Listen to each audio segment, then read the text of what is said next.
नमस्कार दोस्तों, the smart investor channel में आप सभी का स्वागत है।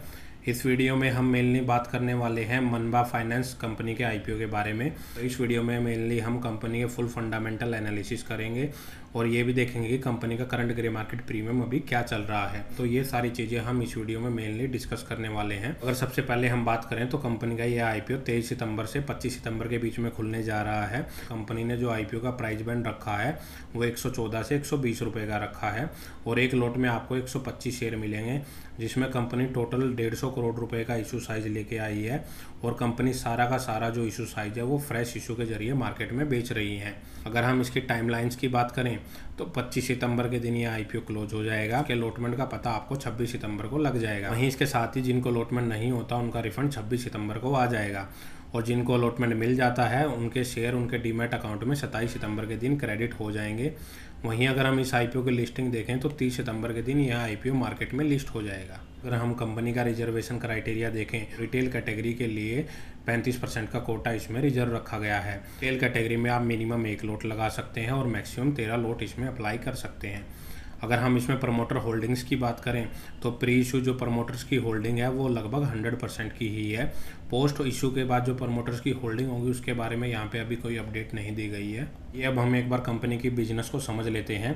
तो यह कंपनी 1998 में स्टैब्लिश हुई थी, मतलब यह 25 से 26 साल पुरानी कंपनी है और यह कंपनी NBFC कंपनी है, मतलब नॉन बैंकिंग फाइनेंस कंपनी है। और अगर हम कंपनी का बिजनेस मॉडल देखें तो company 2 wheeler loan, 3 wheeler loan, electric 2 wheeler loan, electric 3 wheeler loan, used car loans और small business and personal loan ये कंपनी प्रोवाइड करवाती है। और अगर हम कंपनी के कस्टमर्स की बात करें तो जो सैलरीड एम्प्लॉयड होते हैं या फिर सेल्फ एम्प्लॉयड होते हैं वो कंपनी के मेन कस्टमर्स हैं। हम कंपनी के लोन अमाउंट की बात करें, जिस भी 2 व्हीलर 3 व्हीलर कार और EV व्हीकल्स पे लोन प्रोवाइड करवाती है कंपनी, उसकी टोटल वैल्यू का 85% तक की अमाउंट का ये कंपनी लोन प्रोवाइड करवाती है। कंपनी के बिजनेस की रेंज देखें तो कंपनी का जो बिजनेस है मेनली शहरों, गांवों और जो मेट्रो सिटीज होती हैं वहाँ पे सब जगह फैला हुआ है। ऑल ओवर इंडिया डीलर्स की बात करें तो कंपनी के 1100 डीलर्स हैं, उसमें कंपनी के मेनली 190 जो इलेक्ट्रिक व्हीकल के डीलर्स हैं वो महाराष्ट्र, गुजरात, राजस्थान, छत्तीसगढ़, मध्य प्रदेश और उत्तर प्रदेश में हैं। और 31 मार्च 2024 के अकॉर्डिंग अगर देखें तो कंपनी में टोटल फिलहाल 1344 एम्प्लॉय अभी काम कर रहे हैं। आइए अब हम एक बार कंपनी के फाइनेंशियल को डिस्कस कर लेते हैं। अगर हम कंपनी के फाइनेंशियल की बात करें तो कंपनी के यहाँ पे 3 साल का फाइनेंशियल डाटा दिया गया है। सबसे पहले हम कंपनी के रेवेन्यू की बात कर लेते हैं। तो कंपनी का 2022 में रेवेन्यू 106 करोड़ रुपए था, जो बढ़ के 2023 में 133 करोड़ रुपए हो गया और 2024 में कंपनी का रेवेन्यू 191 करोड़ रुपए तक पहुंच चुका है।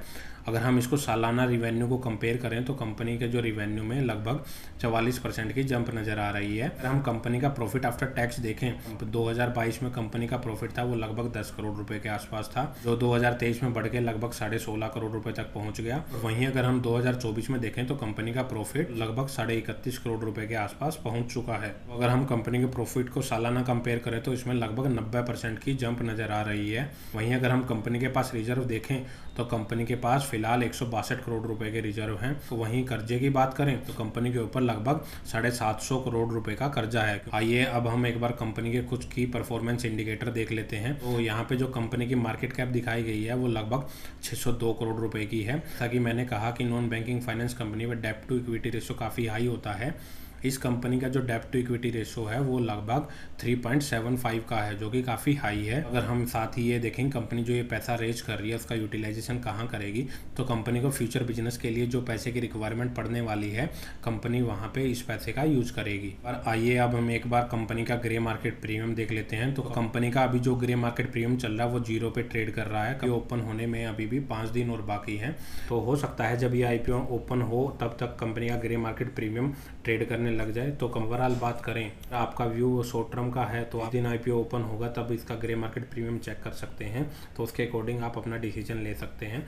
और वहीं अगर हम लॉन्ग टर्म का नज़रिए से देखें तो लॉन्ग टर्म के लिए अभी ये मेरे को कंपनी इतनी कोई खास नज़र नहीं आ रही है। NBFC सेक्टर में और भी बहुत सी काफ़ी कंपनियाँ हैं, जैसे कि Bajaj finance, Bajaj housing finance. तो ये कंपनियाँ मेनली नॉन बैंकिंग फाइनेंस कंपनियाँ ही है, आप अपने पैसे को वहाँ पे इन्वेस्ट कर सकते हैं। तो दोस्तों इस वीडियो में इतना ही। अगर आपको वीडियो अच्छी लगे तो वीडियो को लाइक करें और चैनल को सब्सक्राइब करना ना भूलें। धन्यवाद।